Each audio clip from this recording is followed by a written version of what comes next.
वालेकुम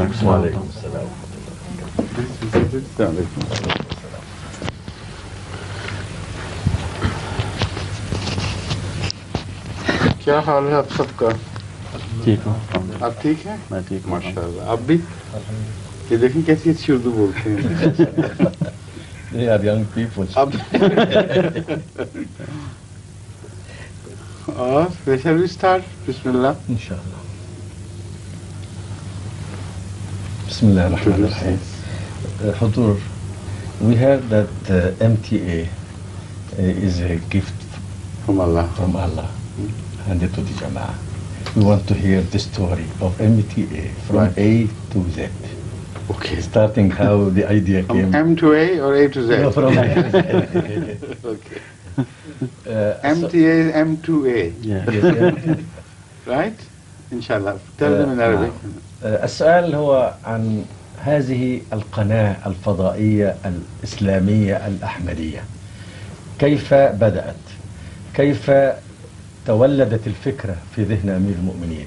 وكيف أنها هدية من الله سبحانه وتعالى أهداها إلى هذه الجماعة الفقيرة التي لا تملك الموارد الكبيرة مثل المحطات الأخرى. I think I should begin with the beginning. It's a long and interesting story. It all started in the early Zia period, when Zia was the dictator, absolute dictator of Pakistan.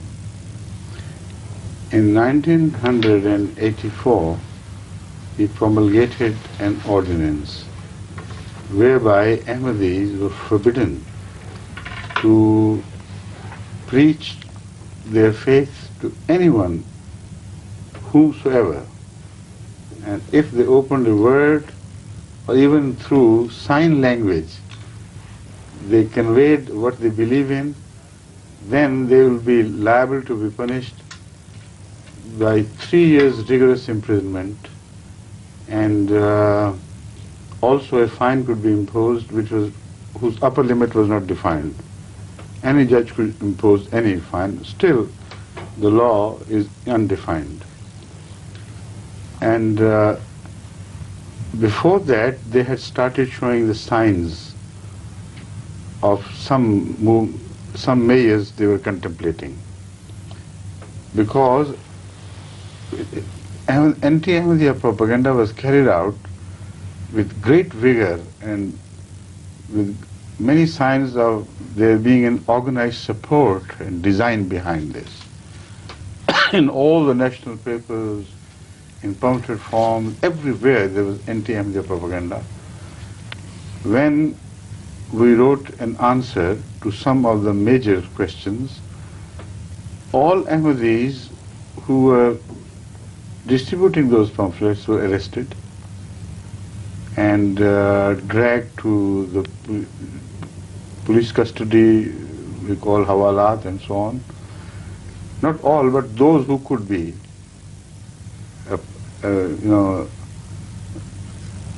either they were carried by the mullahs or the mobs to the police station, or some police people saw them doing it and they caught hold of them. And some of the legal proceedings against them is still continuing for the last, how many years? 84 to now. 11. What? 11 years. 11 years, that's almost 11. Now this was indicative of what they did have in mind. So then in April, 26th of April, 1984, General Zia promulgated that notorious ordinance, which deprived Ahmadis of all their fundamental human rights regarding religion. The ordinance said that no Ahmadi can call himself a Muslim. No Ahmadi can even, in answer of a question, what your faith is, can say he is a Muslim. No Ahmadi is entitled to recite kalima tayyaba or kalima shahada And if an Ahmadi is found guilty of saying Ashhadu an la ilaha illallah Muhammadur Rasulullah, he'll be imprisoned for 3 years, vigorous imprisonment. And then the ordinance went on to say no Ahmadi can call azan, give azan for prayer. No Ahmadi can call his place of worship as mosque.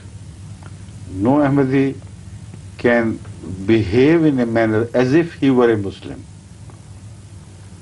The style of life of Ahmadi must change, and it should not be indicative of his being a Muslim.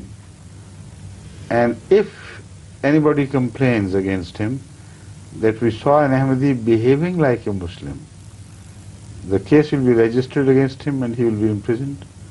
And these crimes will not be bailable.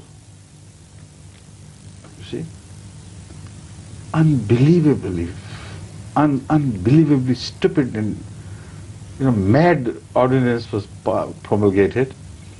And that day the mullahs all over enjoyed thoroughly and danced and distributed sweets, etc., that we have got the final victory against Ahmadiyyat.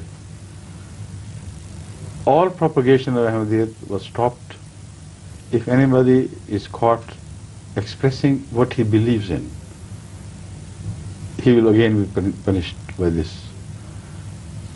Now, even if somebody asked us what you believe in, and we said we were Muslims, we believe in Allah, all right, come to a police station, that sort of thing.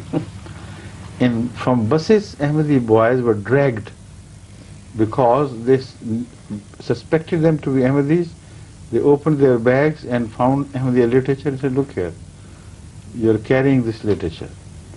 This was carried on to the extent that cases are registered and legal proceedings have been recorded there against some Ahmadis about whom it was reported, and the police diary says that it was reported that he possesses in his house some verses of the Holy Quran.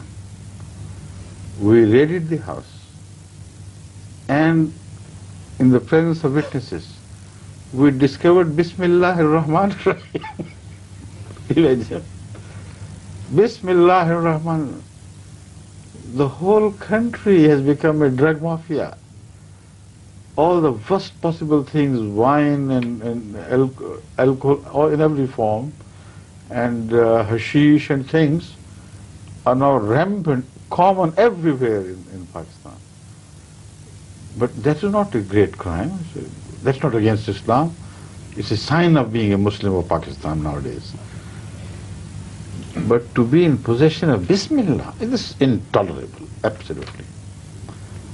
So much so that if an Ahmadi said Assalamu alaikum to someone and he took offense, then he would be imprisoned and sometimes beaten and punished and jailed for 1, 2, 3 years. And this is again on record. So this is the background of what I'm going to tell, what happened later on.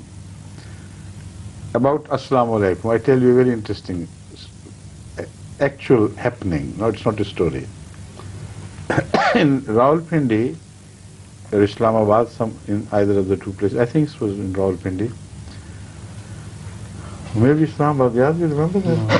No. Somebody saw an old man coming with beard, so he said Assalamu alaikum. And he happened to know him to be an Ahmadi, and this was a mullah. What did you say? Assalamu alaikum to me? As if you are a Muslim. You have hurt my sensibilities. You have absolutely, violated the law of Pakistan by saying Assalamu alaikum to me. So he raised his voice and gathered some, street boys and things, and they all dragged him, surrounding him as if a criminal was caught red-handed, and produced him before the SHO of that area. SHO is the sub-inspector of police or whatever, head of the local police station. It's called SHO. So he was a sensible man. He was not a mullah. He said, "What do you mean by that? What crime has he committed? Don't you see everywhere there is robbery, theft, murder, abduction? And you don't take notice of that. I haven't seen any mullah bringing criminals, rounding up criminals and bringing to me. And you have brought this gentleman for the crime that he said, Assalamu alaikum to you." He said, "Yes." He said, "No, I am not going to register a case." He said, "All right, we'll report the matter. He has violated the law and we pressurize you to press charges against him." Now that man, police people, if they want to be stiff, they can be. They don't care about these things. They have their own connections upwards. They have a means to get a protection from their officers, So this man was a very brave man. He said, "Whatever you do, however much you threaten me, I am not going to register a case against him. He has not committed a crime." After they got completely disillusioned about their hopes with the police officer, then he turned to this Ahmadi. He said, "Look here, mister, I am going to leave you this time. I am going to leave you this time, but next time if you are brought in and you have said Assalamu alaikum to this mullah or anybody else, I'll really punish you heavily. So let them bring you the next time for committing the crime of saying curse be on you rather than peace of Allah. And if you say curse be on you, I will have nothing to do with you. You'll go scot-free. So remember this, in future, make it a point never to forget to curse them whenever you see them. But never say Assalamu alaikum." So he said, "All right, thank you very much for this very noble advice." Didn't forget to say Assalamu alaikum. Not to them. Assalamu alaikum, thank you, sir. I won't forget this. Now they had gone to the extent, they still are pursuing these matters.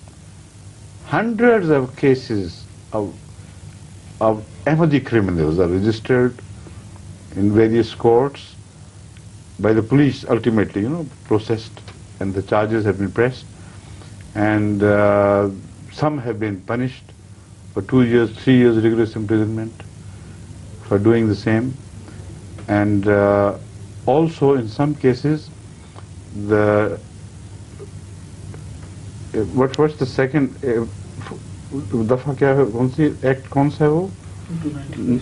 290 C, 95, I'm sorry, C या A? 295 C, the case is registered normally under 298 C or something. Now in many cases the judges have enhanced the nature of crime to 295 C, which means insult to the Prophet, which is punishable only by death. And the crime, they said, La ilaha illallah Muhammadur Rasulullah.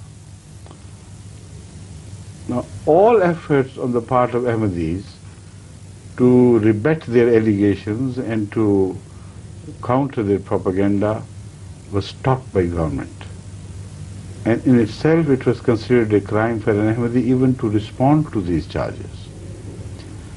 Hazrat Wasim-ul-Islam's books were misquoted and still are being misquoted very viciously by the anti-Ahmadiyya mullahs. They pick out a sentence or two from here, they pick out a sentence or two from there, and say, look here, he says this about Hazrat Muhammad, that about Hazrat Imam Hassan, Imam Hussain, this and that. So they try to, harangue the common man against Ahmadiyyat and work them up to very high-pitched sentiments so that they're driven to violence against Ahmadis and so on. Now, when Ahmadis respond, they say you are not permitted to publish any material of your founder. So you are committing a crime and thereby you are hurting the sensibilities of the Muslims. And for that you have no right.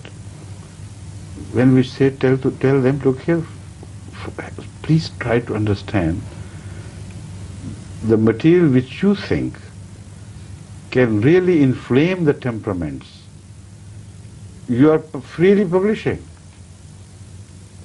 You believe that Hazrat Masih's literature is objectionable because it inflames the temperament of the common people. So, those excerpts which you think are inflammable material, they are being published widely and freely. When we write our response, it is just to subdue the worked up emotions and to counter it and to extinguish the fire they burn. You call this a violation of Pakistan's law? What sort of law that is? But nothing doing. On the one hand, these were the enemies of Ahmadiyyat were given full license to misinterpret Ahmadiyya literature as they pleased. Pick a line from there, pick a line from there. Like some people say, the Holy Quran says, never say the prayer. Where does it say? It says, La taqrubu salat. Don't you read the Quran? So, like that, what the enemies do to the Quran, they do to Muslim Islam literature and so on. So, this had started even before the ordinance, these restrictions and these measures, because I tell you, as I've already told you, when this some anti-Ahmadiyya literature very specifically hitting at Ahmadiyya leadership and Ahmadiyya faith and everything was widely published, I wrote an answer to that, and this was published in large number, 100,000 or more, and I picked up the main points of their attack and countered it as best as possibly I could with reference to the Holy Quran and the verse and the Hadith. But this was a very powerful rebuttal. It totally disarmed them, and it annoyed the government so much that an order was issued even before this law that arrest everybody who is found distributing this literature. And the ordinance came later on. This literature was distributed before, yet their cases are still pending in many courts against the boys. You violated the ordinance of General Zia by distributing the literature prior to the ordinance. So, and they still have to appear in the courts. So, when I got fed up, I gave a sermon telling the nation what you are doing. And I said, look here, you are trying to do something which the people of Hazrat Saleh did. They cut the hamstrings of the camel on whose back he rode and distributed his message. So you, in the modern times, this is exactly what you are doing to the message of Hazrat Masih, whose message is nothing else than Islam. So you are annoying God. But I said, do whatever you may. When Allah begins to send His blessing and His support from heaven, then you will not be able to stop that. And these are my words. I said, look here, you can stop a shower, but you can't stop a rain. You stop a rain for a while with your umbrellas and things, but if the rain covers the whole world, how can the mullah stop the rain from Allah? And this is how the message of Ahmadiyyat is going to spread to the whole world. Rain would come and you will be able to do nothing about it. Dur, you said so. I said this is going to be a global rain from Allah in response to what you are doing to us. And then I challenge you to try, and you will not be able to do it, whatever you may. Altogether, you will be totally frustrated by God. And I gave this example of rain coming from heaven. Said Allah's fazl are going to bless Ahmadiyyat, and they will come and cover the whole globe, not only one country, Pakistan, and you will not be able to do anything. So that is why I call it a blessing from Allah. This MTA exactly descends from heaven, because all the messages are thrown up in beams and they reflect from ionosphere, surface of the ionosphere, and then they return to earth. And they actually come from heaven like the rain comes from heaven, because the rain also doesn't come from far off. It rises from here and then descends. You see, this is the background. What is the number of this law? 295C. No, Ordinance 20. 20. Ordinance 20 promulgate, that was Ordinance 20 in 1984? Yes, 26th of April 19. That's Ordinance 20. Yes, 20. That's right. Hudur, I'm afraid that the Arabs will not believe that this happens in Pakistan. They won't believe it. Yes, it's too much. Let them go and see it themselves. Yes. See it with their own eyes. The Arabs, many of the Arabs are against the Ahmadiyya, but these things Other than- cannot happen in the Arab countries. You see, imagine the High Court has issued a decision, given a decision against Ahmadis in favor of these mullahs, supporting their view that when an Ahmadi says Kalima La ilaha illallah Muhammad Rasulullah, it is tantamount to insulting Hazrat Muhammad Rasulullah Sallallahu Alaihi Wasallam. And he said the government is absolutely right, according to the Holy Quran, to stop Ahmadis from expressing Kalima Shahada and from doing anything which Muslims do. Because they say it is, imagine the quality of the mind of that man who wrote this judgment. They call him Justice. He wrote that, don't you know, for the sake of the rest of the world, I'm going to prove that this is very logical. Don't you have this patents, Coca-Cola patent, and that patent, and that patent? So we have patented Islam. MashaAllah. Islam, how could one country go for a patent? He doesn't even know the ABC of patents. And this is not a trade commodity. It's a message from Allah for the whole world. وَمَا أَرْسَلْنَاكَ إِلَّا رَحْمَةً لِلْعَالَمِينَ. And this man who is called a justice writes that, look here, I can give you, I can quote, present an argument which we understand all over the world, Patents they know. So Islam and Islamic terminology are patents. Who got registered this patent? In whose name?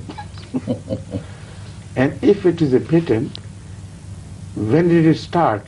Whenever a new invention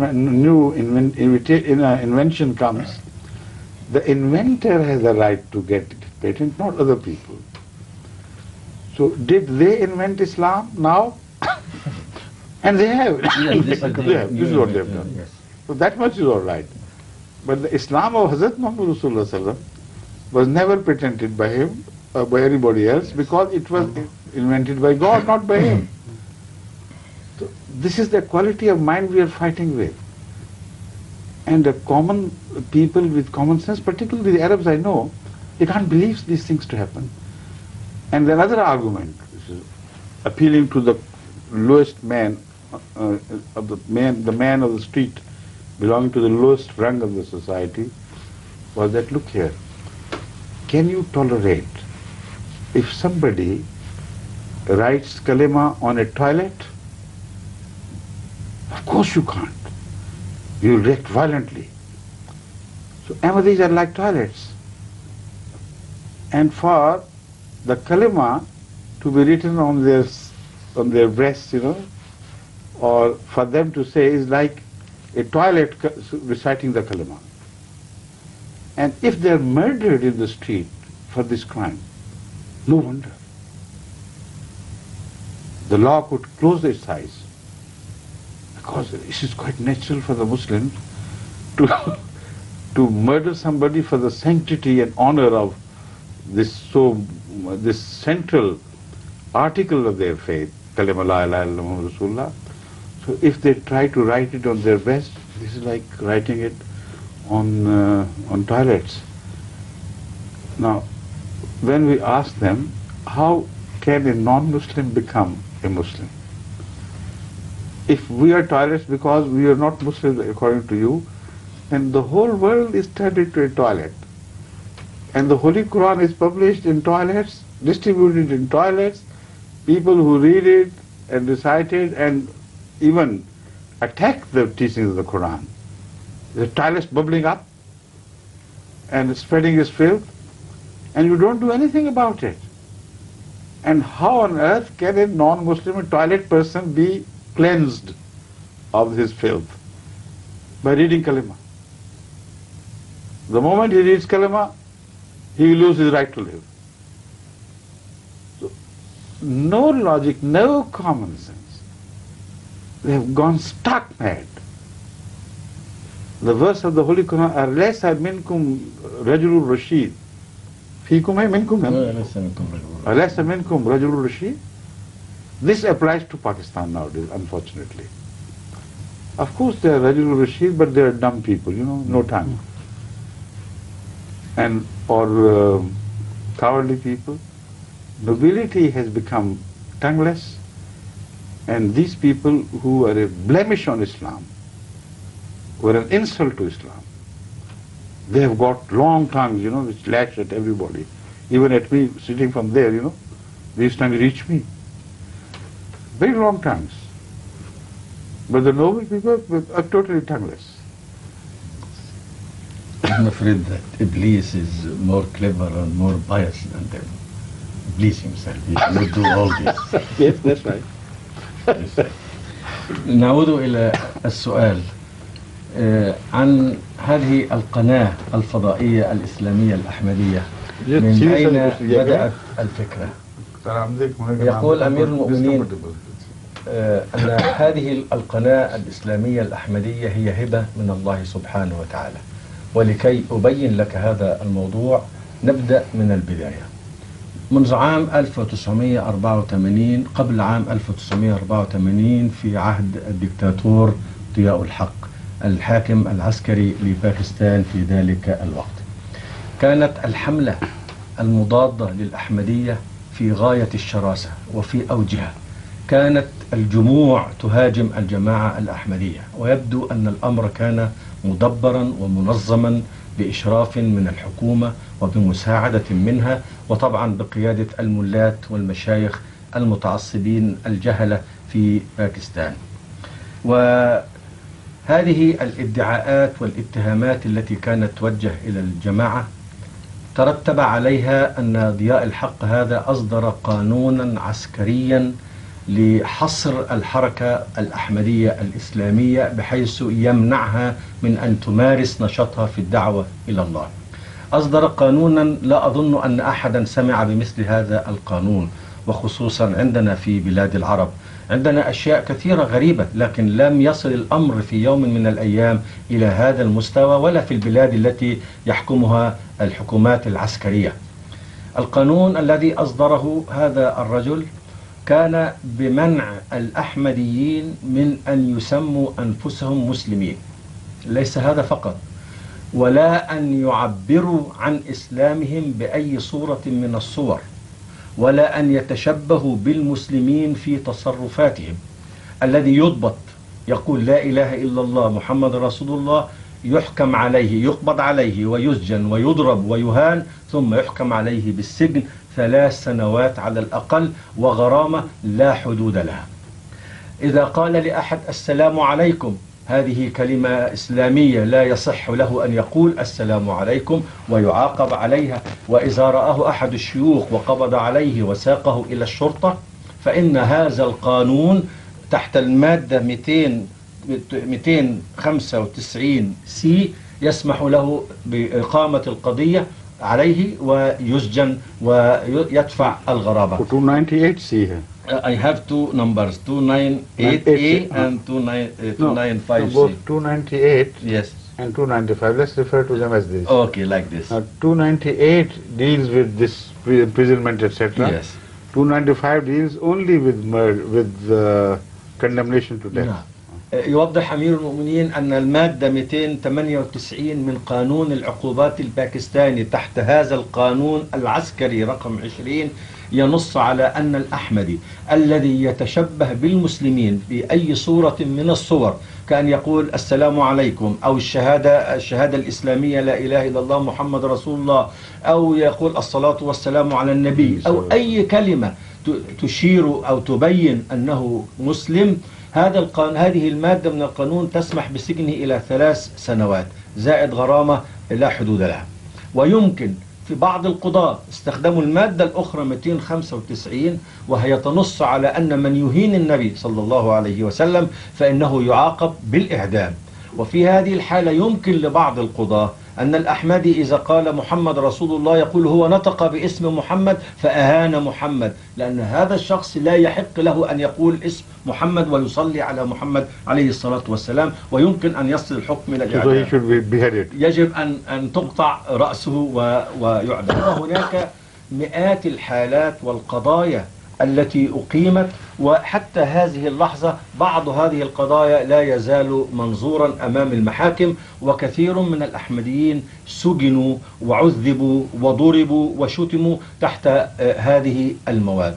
وبالطبع كان الملات يهيجون مشاعر العامة ويقولون لهم أن هؤلاء الأحمديين لا يحق لهم أن يتكلموا باسم الإسلام ولا أن ينطقوا بكلمة الإسلامية. يتعجب أمير المؤمنين من هذا الشخص الذي استخدم هذا القانون أو شرع هذا القانون وقال أنا أستطيع أن أثبت لكم معقولية هذا القانون. ما هي هذه المعقولية؟ This was done by a judge of the court. نعم، هو قاض كبير رئيس محكمة يريد أن يبين معقولية هذا القانون.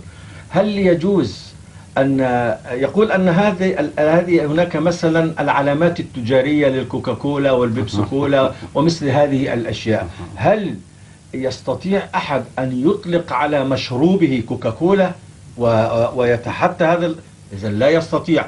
نعم، أيضا هذه الأشياء الإسلامية هي لنا ولا يستطيع ولا يجب أن نسمح للأحمديين بأن يستخدمونها. سبحان الله، هل أنت الذي اخترعت الإسلام وسجلته باسمك؟ الإسلام جاء به محمد صلى الله عليه وسلم، فهل ذهب هو إلى أحد المحاكم وسجل الإسلام بحيث يكون لفئة معينة من الناس، أم أن الإسلام جاء للعالم كله؟ كل إنسان على الأرض سواء كان مسلم في أصله أو غير مسلم له الحق أن ينظر في الإسلام وأن يتكلم بالإسلام وأن يعتقد أو لا يعتقد في الإسلام. هؤلاء الملات يكلمون العامة الذين لا يدركون هذه الأمور، يقولون له مثلا هل تسمح بأن يكتب على المرحاض على التواليت أشهد أن لا إله إلا الله أن محمد رسول الله؟ طبعا لا نسمح بهذا. يقول هؤلاء الأحمديين يشبهون المراحيض ولا يصح أن يقولوا لا إله إلا الله حتى لو كان هذا صحيحا. هل فكرت في أن العالم معظمه غير مسلمين؟ إلى من سيذهب الإسلام؟ أليس الإسلام للدعوة في العالم وأن يبلغ إلى كل الناس مسلمين وملحدين وكفرة وكل نوع؟ No, they mean that the message of Islam is for toilets. Yes, yes. Because they are Muslims, the rest of the world is toilets. So as if Islam came for the toilets. إذن المفروض أن الناس قبل أن يدخلوا في الإسلام حسب قولهم يكونون مراحيض، والإسلام جاء لهذه المراحيض حسب وجهة نظرهم هم، لأن الإسلام لابد من دعوة الناس. الكفار لابد أن ندعوهم إلى الإسلام. لا يقول لا إله إلا الله أنا أريد الكافر، يقول لا إله إلا الله. أنا أعرف أن هذا الكلام لا يقول به أحد من المسلمين العرب. إذا جاء أحد من الكفار أو الملحدين أو الشيوعيين أو اليهود أو النصارى وقال لا إله إلا الله محمد رسول الله، هل يغضب المسلم؟ لا أظن أن أحدا في العالم من عندنا يقبل هذا الفكر. نحن ندعو الناس ليقولوا لا إله إلا الله، حتى لو كان الأحمديين مخطئين أو كما يدعون أنهم غير مسلمين، لكنهم يقولون لا إله إلا الله محمد رسول الله. اتركوهم يقولونها لعل الله أن يهديهم، لماذا تمنعونهم؟ إذن هم يتصرفون تصرفات غير معقولة بطريقة مستحيلة، ويريدون من الناس أن يعادوا الأحمدية ولو بالباطل، ولو كان في عدائهم للأحمدية امتهان للإسلام نفسه ومبادئ الإسلام التي جاء بها.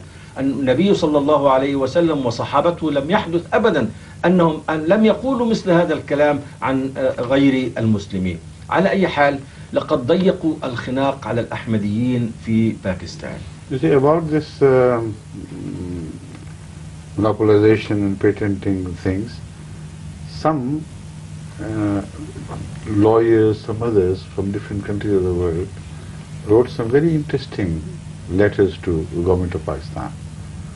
And one of the things raised was this, that we can understand patents, but we didn't know until now that Islam was a commodity, saleable commodity. No. But we suggest that patents are not for single countries. The patents are always universal. So what is the fun of having a patent in Pakistan as a person walks out of Pakistan, suddenly he becomes Muslim and there is no patent. So you better send your ambassador to United Nations and make a plea in the United Nations to open a registry office for patentization of religions, and then fight your case and have a patent registered in the international registry office made under the auspices of the United Nations. Then perhaps this would work. But otherwise we can't understand this, what sort of patent that is you have got. يبين أمير المؤمنين مسألة تتعلق بالفكرة القائلة بأن الأشياء الإسلامية، الشهادتين والسلام عليكم والصلاة على النبي وهذه الأمور المتعلقة بالإسلام أنها يمكن أن تكون ماركة مسجلة. يقول أن بعض القانونيين العالميين ردوا على هذه النقطة وقالوا نحن لم نسمع بأن الإسلام سلعة تباع وتشترى وتسجل، لكن على أي حال كيف يمكن أن يكون التسجيل في دولة واحدة؟ الماركة المسجلة تكون عالمية، تحترم عالميا. فإذا كان جماعة الباكستان هؤلاء الشيوخ يريدون تسجيل الإسلام باسمهم، بينما يخرج الناس من باكستان ويمارسون الدين كما يشاءون، هذا لا يتفق مع هذا الحق. فإذا كان هذا الحق عندهم وهم مقتنعون به فليذهبوا إلى هيئة الأمم المتحدة ويحاولوا أن يطلبوا مكتبا لتسجيل الأديان، وربما يستطيع إقناعهم بتسجيل الإسلام باسمهم، وربما تسجل الديانات الأخرى بنفس هذه الطريقة. Now, if they do it, then the questions, they'll have to fill a form. Who invented Islam? Which of you has the rights? يقول أمير المؤمنين إنه لو ذهبوا إلى الأمم المتحدة وأرادوا تسجيل الإسلام باسمهم لسئلوا أين المخترع؟ من منكم الذي اخترع الإسلام وحتى نسجله باسمه؟ كيف يفكرون؟ ماذا يقول هؤلاء الناس؟ يحكي أمير المؤمنين من بعض هذه الأمور أن رجلا مسنا كان دخل في مكان يجلس فيه أحد الملات وقال له السلام عليكم. In the streets, في الطريق. في الطريق.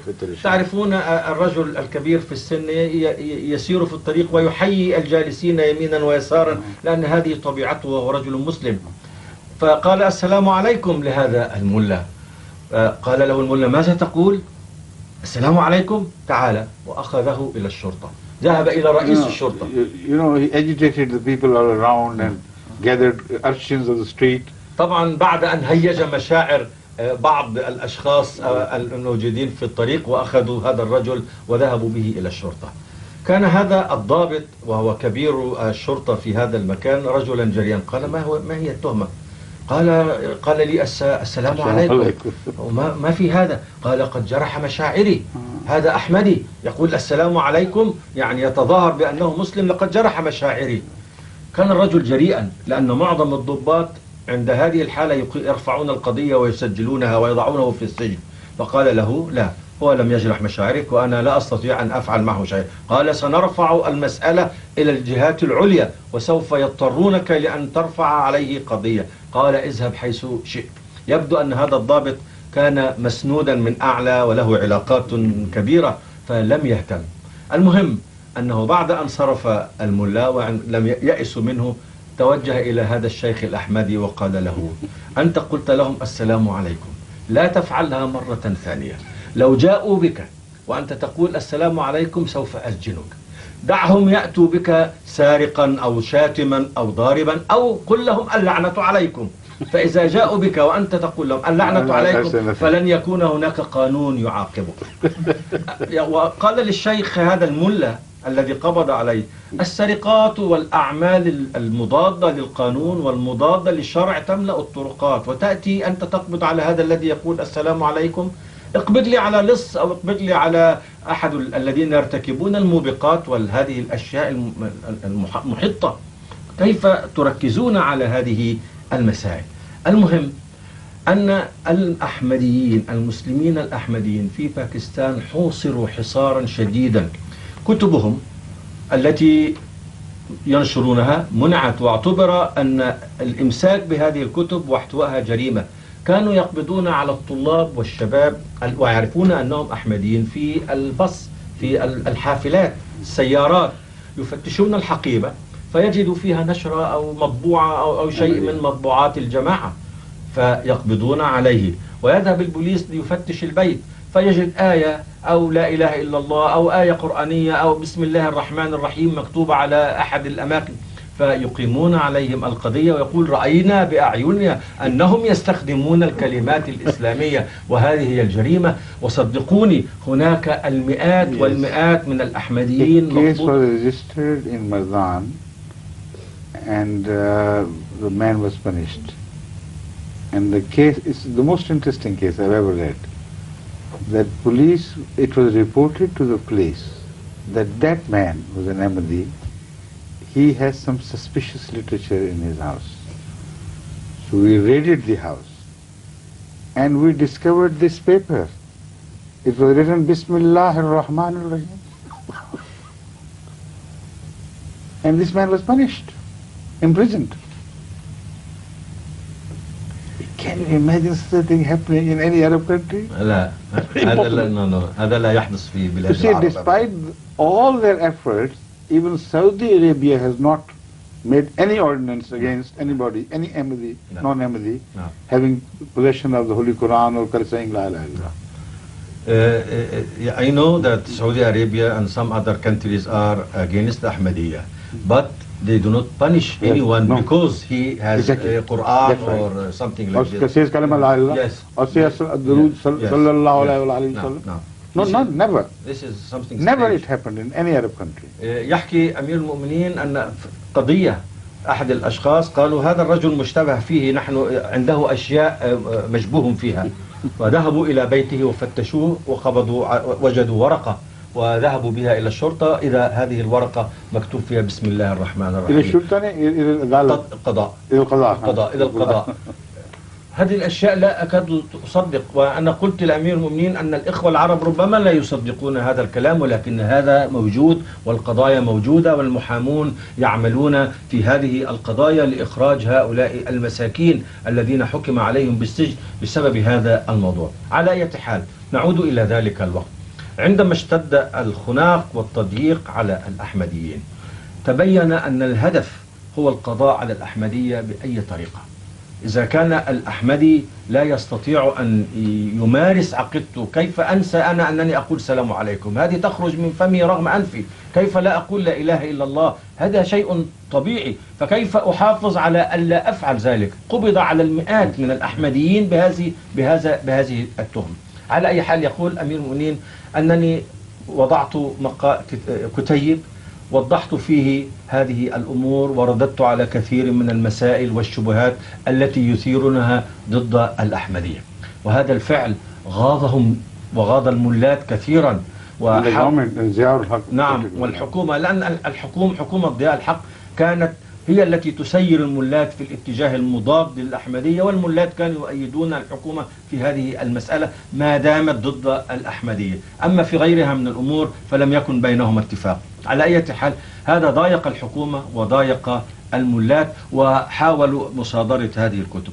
بعد صدور هذا القانون اللعين رقم 20 هذا، حكم بعض الأشخاص بأنهم وزعوا هذا الكتيب قبل القانون، وهذا شيء عجيب أن تحاكم الناس على أمر فعلوه قبل القانون. على أي حال، يقول أمير المؤمنين: لقد خطبت في إحدى خطب الجمعة وقلتها علانية للحكومة: إنكم تضيقون علينا وترتكبون ما ارتكبه قوم صالح، إنهم عقروا الناقة التي كان يركبها ليدعو إلى الله، وهذا أغضب الله فأنزل عقابه عليهم على ثمود.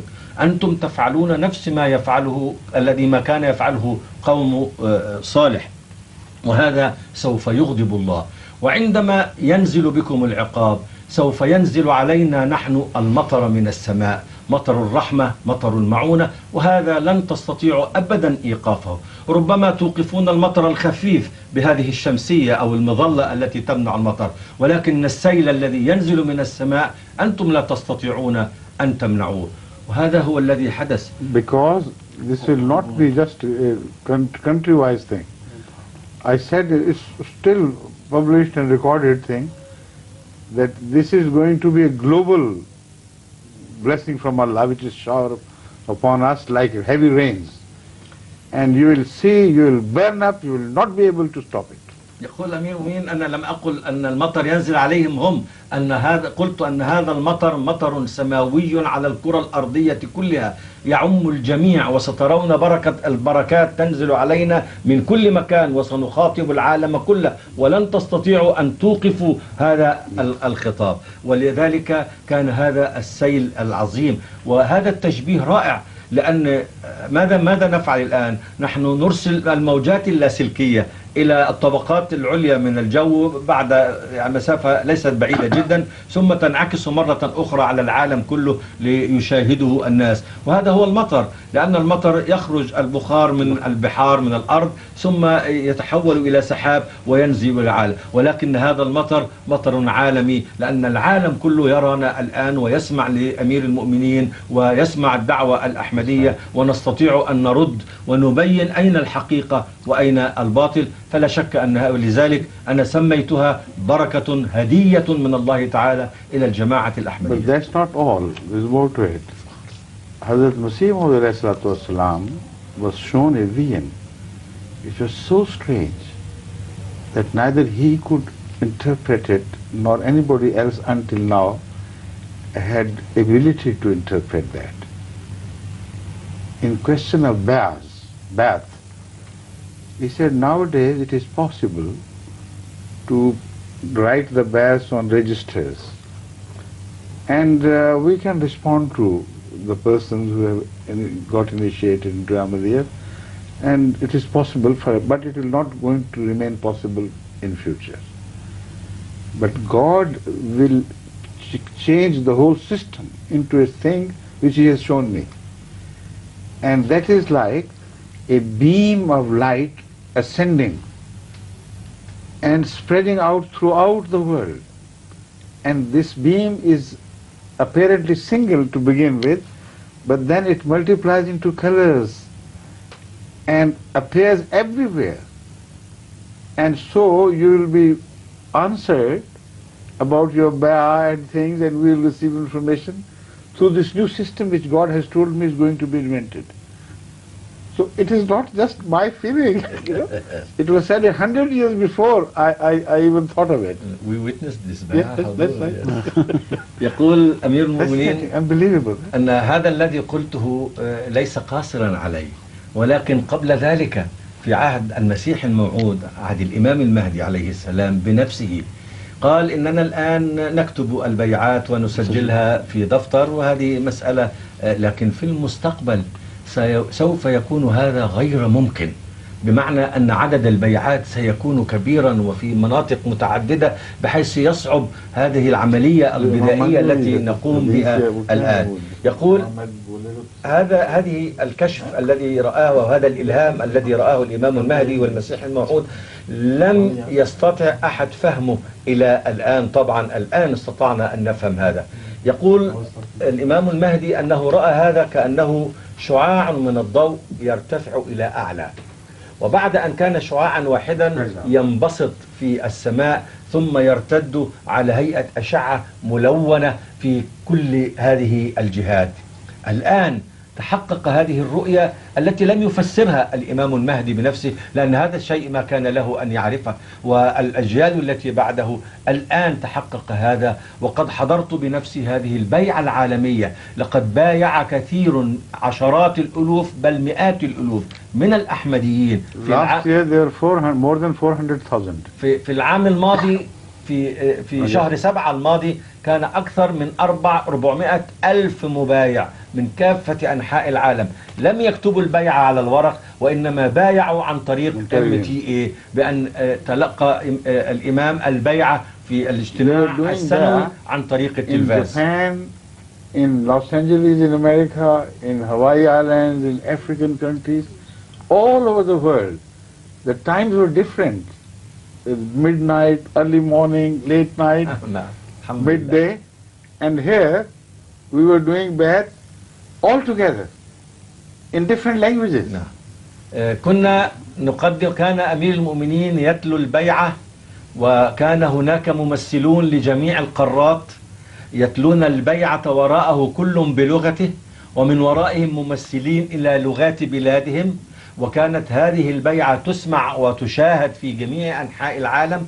ثم تأتي البيعات من اليابان في أقصى الشرق إلى لوس أنجلوس في أقصى الغرب، إلى أفريقيا في المنتصف، أناس في منتصف الليل وأناس في منتصف النهار وأناس في جميع أوقات العالم. كان هناك بيعات من كل مكان على الأرض في كل لحظة من اليوم أو من النهار تأتي إلى هذا المركز لهذه البيعة. لقد تحقق هذه الرؤية، هذا الكشف الذي رآه المسيح الموعود عليه السلام، والذي رآه إمام الجماعة والذي قال أن هذه هدية من الله سبحانه وتعالى لنشر الإسلام. But that's not all as yet. وهذا ليس كل شيء. More to come. There were some traditions. Now the traditions are not perhaps from Bukhari or these things, but some great pious divines from in the past predicted some signs of Imam Mahdi. And they said the most fascinating sign which would appear would be that he would address people from one place, and he would be seen in the east as well as in the west. And people will see him and hear him, and he will be fixed on one place, but the whole world will be watching him. Now, no one on earth could imagine such a thing to happen when these things were predicted. So whether the riwayah, the link of the riwayat is weak or strong, it becomes irrelevant now. Prediction has come true. And when a prophecy comes true, then it is a sure sign that it was not an impostor who had made it, because ilmul ghaib is known only by Allah. So when you read this again, previously I had been reading it and never thought of such a thing. Now when Hazrat Masih Islam's picture is shown and his message is delivered, this is happening every day, for 12 hours daily this happens. Yeah. So why don't they see? Isn't it a blessing from Allah which was predicted and designed? They do not know this. يقول أمير المؤمنين ليس هذا فقط، هناك أقوال ونبوءات من علماء الأمة، من الصلحاء. نعم، هي ليست أحاديث في البخاري ومسلم، ولكن هؤلاء الأولياء الصالحين تنبأوا وأخبروا بأن للإمام المهدي علامات خاصة سوف تتحقق. من هذه العلامات أنه يقف ويخاطب العالم فيراه الناس في المشرق والمغرب. مثل هذا الكلام يقولون أن هذه في ذلك الوقت أقوال، أليست أحاديث لها قيمة مرجعية. ولكن إذا تحقق القول، هذا شيء من الغيب الذي لا يعلمه إلا الله سبحانه وتعالى، ولا يطلع عليه إلا الصالحين. الله لا يطلع الكذابين، نعم، لا يطلع المدعين الكذابين الدجالين، لا يطلعهم على الغيب، وإنما يطلع الصلحاء الذين أقامهم الله. هذا تحقق تماما، وقد أعلنت صورة الإمام المهدي والمسيح الموعود في التلفاز أمام العالم كله، وكان نائبه خليفته كان يتوجه إليهم بالحديث ويخطب فيهم، فكأن المهدي هو نفسه الذي كان يخطب فيهم، وكان يراه الناس في أقصى الشرق وفي أقصى الغرب في الليل وفي النهار. ألا ينظرون إلى هذه الأمور؟ هذه الأشياء واقعية ومسجلة، والكتب التي فيها هذه الأخبار موجودة، وسوف نريكم إياها إن شاء الله. And yet there is more to come. It's not the end, is that? Hazrat Masih Maud al-Islam claimed to be the Messiah, promised Messiah, who was promised by Hazrat Muhammad Sallallahu Alaihi Wasallam, but the title was Messiah. So there should have been something mentioned in his capacity as a Messiah as well. Something like this would happen. Now, it's a strange thing. There was a vision quoted in the New Testament. These people did not understand. But when this Alami Bayat was done, then suddenly people realized, oh, this is what had been written before. It is said that once in Jerusalem, Jesus Christ and his followers, his disciples were gathered, people were coming from all sides. Suddenly, under the blessing from the Holy Spirit, they started speaking languages which they had never known. And simultaneously, they were speaking different languages, and whosever language that was, he understood, and the rest thought it was just a noise. So when the first Alami Bayat was televised, this is exactly what happened. And till that, I had no idea as to this prophecy being applicable to this. When it was over, then people started writing me, you know what has happened? It was said that something will happen where simultaneously many languages will be spoken, and only he would understand whose language it is. And for others it will be just a noise. So when the bath was done, when the translation was made,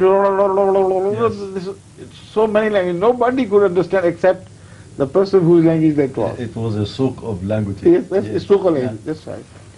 يقول أمير المؤمنين أن ليس هذا فقط، بل هناك ما هو أكثر من ذلك أيضا.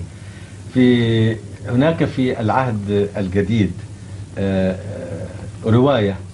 قبل هذا أقول أن الإمام المهدي ادعى بأنه المسيح الموعود الذي وعد به النبي صلى الله عليه وسلم، ومن ثم فلا بد أن تكون هناك أوجه شبه بينه وبين المسيح ابن مريم.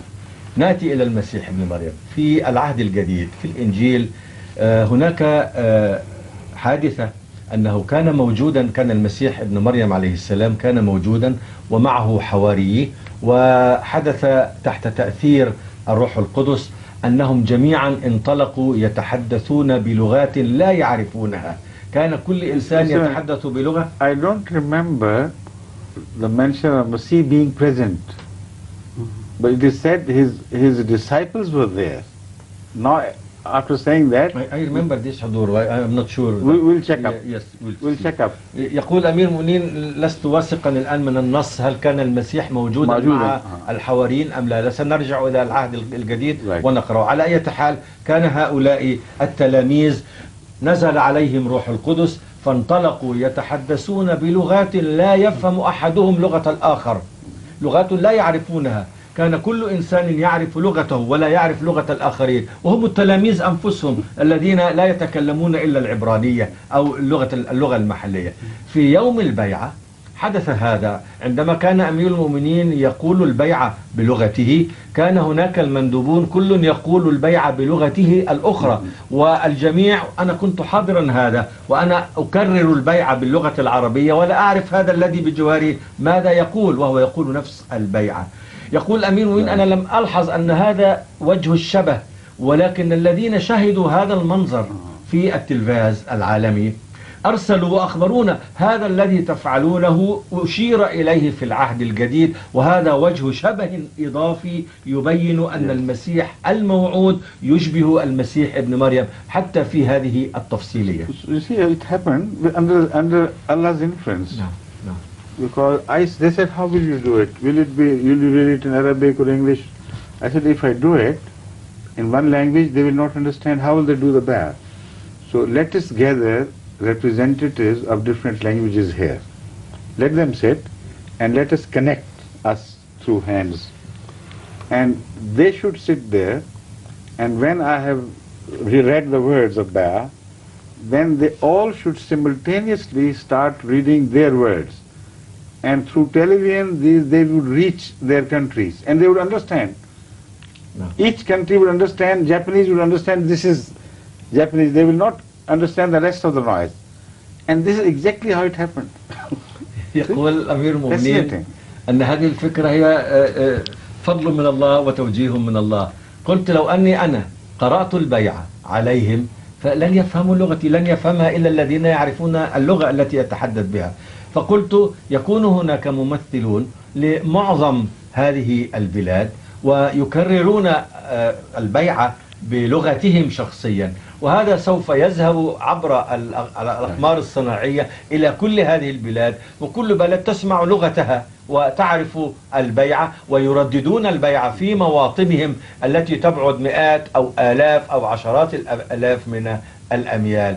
وهذا بالفعل الذي تحقق، وكان هذا هو رد الفعل. أننا في العام الماضي ليس قريبا منذ بضعة شهور في شهر 7 تلقينا عن طريق الأقمار الصناعية أكثر من 400,000 بيعة دخلوا في الأحمدية بفضل الله. Next year, in early August or late July, we're going to have this conference once again.